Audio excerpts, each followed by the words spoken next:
মত বিনিময় করার উদ্দেশ্যে আমার আসা। এই ওয়ার্ডের বিভিন্ন মহল্লা থেকে তার সঙ্গে আপনাদের মত বিনিময় হবে।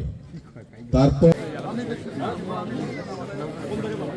বক্তব্য প্রদান করবেন আজকের অনুষ্ঠানের পেছনে যার সতীর্থের দিকেই আমরা মনোযোগ দিতে চাই। এই পর্যায়ে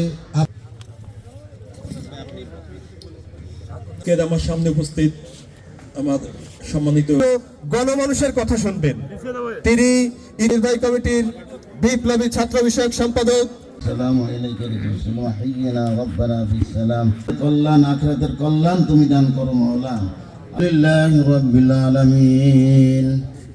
টাকার অভাবে কোনো ছেলে শিক্ষা থেকে বঞ্চিত হওয়ার সুযোগ নেই।